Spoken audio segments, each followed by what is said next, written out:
Récemment, en réponse à l'un de mes tweets, quelqu'un m'a répondu ceci et dans la foulée, un client m'a envoyé un email pour m'expliquer cela. Et en effet, il semble y avoir un assez gros problème quant à l'utilisation d'Elementor pour l'édition de nos articles de blog. Dans cette vidéo, je vais vous en parler et je vais vous expliquer pourquoi vous vous trompez si vous utilisez également Elementor pour éditer vos articles de blog, mais également je vais vous montrer ce qu'il faut plutôt faire pour bénéficier de tous ces avantages, mais ne pas tout foirer en termes de performance et en termes de productivité, tout simplement. C'est parti. Voici à présent sur le site de test sur lequel je vais d'abord, dans un premier lieu, vous montrer la méthode qui consiste à utiliser Elementor pour éditer ces articles. Puis je vais vous expliquer pourquoi c'est une erreur. Et dans un second temps, je vais ensuite vous expliquer ce qu'il faut faire pour bénéficier d'Elementor, mais de continuer à profiter de tout ce que l'éditeur de WordPress a à vous offrir, que ce soit en termes de fonctionnalité, mais également en termes de productivité. C'est parti. Donc la première méthode, qui consiste donc à utiliser l'éditeur d'Elementor pour éditer ces articles, ce que je considère comme une erreur. Alors qu'on ne va pas dire ce que je n'ai pas dit, il est tout à fait possible de le faire, ça peut être enviable pour plusieurs raisons, mais j'estime à mon sens que dans 99% des cas, c'est une erreur, tout simplement. Là, je suis sur un article de blog et l'erreur consisterait donc à cliquer sur modifier avec Elementor, tout simplement. Donc je clique dessus. Et là, on peut s'apercevoir qu'effectivement, bon, déjà, le builder se charge, donc ce qu'on n'a pas, en fait, tout simplement avec l'éditeur classique de WordPress. Donc déjà, ça peut être un petit frein de productivité, étant donné que plus votre site est lourd et plus l'éditeur d'Elementor mettra du temps à charger. Et ça, malheureusement, c'est un fait. Pour l'instant, c'est comme ça. Il n'y a pas vraiment grand-chose à faire, si ce n'est de continuellement optimiser son site internet. Mais enfin bon, c'est pas vraiment le sujet de cette vidéo. Donc, nous voici donc sur notre article de blog que je vais modifier avec Elementor, tout simplement. Donc, on peut le voir, je peux modifier tout le contenu ici de mon article de blog. Donc, il a réussi à récupérer tout le contenu que j'ai ajouté depuis mon back-office de WordPress natif. Voilà, donc je peux modifier mon contenu ici. Le problème, c'est que c'est pas totalement optimisé, c'est pas ouf. Notamment si maintenant on va ajouter d'autres éléments comme des tableaux, des boutons, des machins, etc. Ce sera pas possible. Ce que certaines personnes font, c'est qu'en fait, ils rédigent, ils éditent leurs articles de blog directement et totalement avec Elementor. C'est une grosse erreur, comme je l'ai déjà dit précédemment, je le sais, je le redis. Alors effectivement, ça comporte quelques avantages comme on va pouvoir ajouter des éléments en glisser-déposer comme ceci. Par exemple, on peut ajouter des images, des vidéos, enfin bref, on peut ajouter tout un tas de choses, mais ce tas de choses, on peut aussi les ajouter depuis Gutenberg ou Classic Editor. Donc en fait, passer par le builder Elementor pour éditer ces articles, ça n'a pas vraiment d'intérêt. Et en plus, ça va alourdir nos processus de création et probablement également impacter les performances de nos articles de blog. Ça, c'est la méthode d'édition de vos articles qui n'est pas bonne, tout simplement. Faut arrêter de faire ça. Je sais qu'il y en a pas mal qui procèdent de cette manière-là, mais c'est une erreur. Et c'est une erreur, pourquoi? Eh bien, plusieurs raisons. La première, c'est que évidemment, on perd en performance, tout simplement, en fait. La deuxième, c'est que l'éditeur de WordPress, parfois, peut mettre assez de temps à se charger. C'est un frein en termes de productivité, c'est un peu chiant. En plus, ça peut bugger, c'est pas dingue. Également, on perd en productivité, du coup, étant donné que l'éditeur, des fois, crache, l'éditeur met du temps à se charger, l'éditeur est lent, tout simplement. Voilà, tout simplement. La quatrième raison, c'est que vous changez de builder et que vous avez conçu tous vos articles avec Elementor, vos articles, vous allez galérer à les récupérer, en fait. Et ça, c'est un problème.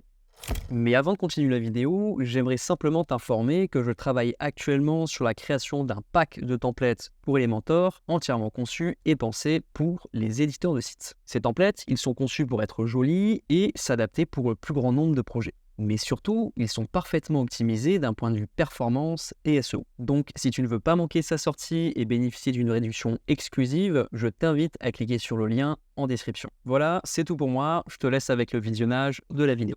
À présent, je vais vous montrer la bonne méthode d'utiliser Elementor pour vos articles de blog. Je vais vous faire une synthèse rapide. Ce qu'on va faire, c'est utiliser le constructeur de thème d'Elementor pour créer un modèle d'article qui sera appliqué à tous nos articles de blog. Cette méthode nous permettra en fait de continuer à bénéficier de l'éditeur natif de WordPress pour la rédaction de nos articles, tout simplement, sans avoir besoin en fait à utiliser l'éditeur d'Elementor pour continuer à éditer nos articles. Les avantages sont multiples. Le premier, c'est que on ne perd pas de temps avec l'éditeur d'Elementor, évidemment, donc pas de risque de ralentissement à ce niveau-là. On ne perdra pas en performance non plus, en alourdissant le code avec une tonne de widgets. Et enfin, nos articles de blog étant des articles natifs créés avec l'éditeur de WordPress, il n'y a donc aucun risque de perdre nos articles de blog si on change de builder, de thème ou que sais-je encore, tout simplement.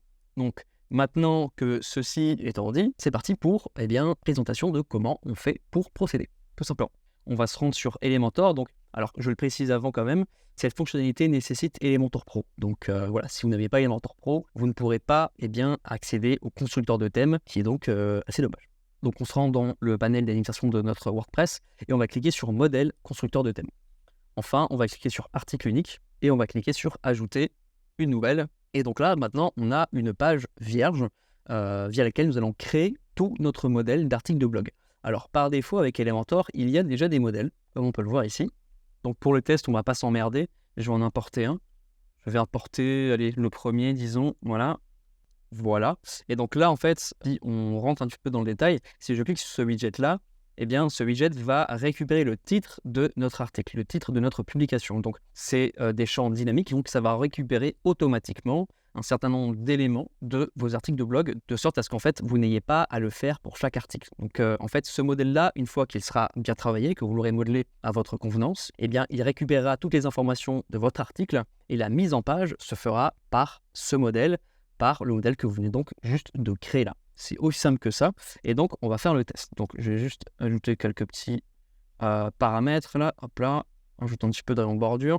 Donc, maintenant, ce que je vais faire, c'est publier.